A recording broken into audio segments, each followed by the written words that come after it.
ఏంటి ఎంతసేపు మీ వాళ్ళ గురించి మాట్లాడుకుంటాం అంటే, అయ్యా మా పెద్దనాన్న గురించి, మా బాబాయ్ గురించి, మా అన్నయ్య గురించి నేను మాట్లాడతాను, అది నా ఇష్టం.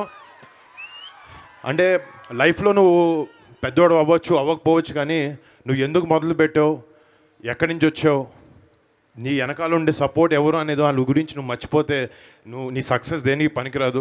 సో చిరంజీవి గారికి కానీ, మా బాబాయ్ కళ్యాణ్ గారి గురించి కానీ, మా నాన్నగారి గురించి కానీ ఎప్పుడు ఎప్పుడు వాళ్ళ మనసులో ఉంటారు, వాళ్ళు ఎప్పుడు నా వెనకాల నుంచి సపోర్ట్ చేస్తున్నారు.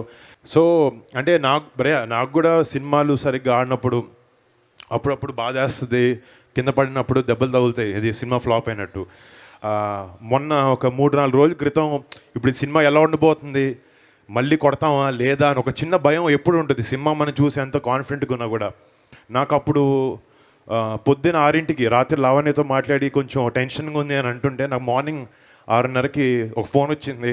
అదే మా అన్నయ్య రామ్ చరణ్. ఆ అన్నయ్య ఫోన్ చేసి,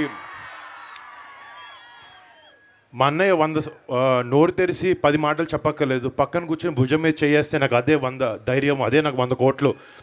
మా అన్నయ్య సపోర్టు, మా అన్నయ్య ఒక ఎమోషనల్గా నాకు ఎప్పుడు ఒక సపోర్ట్గా ఎప్పుడు ఉన్నాడు. So thanks Charan. అండ్ ఇంకొకటి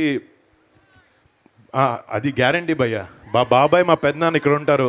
అంటే బయట జనాలు, నేను ఈ మధ్యన కొన్నిసార్లు చూస్తాను ఏంటంటే, టార్గెట్ లాస్ట్ 2 సార్లు మిస్ అయింది, ఈసారి మాత్రం గట్టిగా కొడతాను, ప్రామిస్. నేను మామూలుగా మాటలు చెప్పే వ్యక్తి కాదు, కానీ ఈసారి సినిమా చూసి కొంచెం నమ్మకంతో ఉన్నాను, మీ అందరికీ సినిమా నచ్చుతుంది, రేపొద్దున మిమ్మల్ని అందరిని అలరిస్తామని ఒక ఆశతో అందరికీ పేరు పేరున మళ్ళీ బిగ్ థ్యాంక్స్.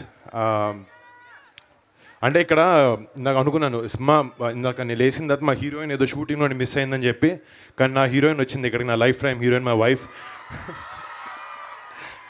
లావణ్య.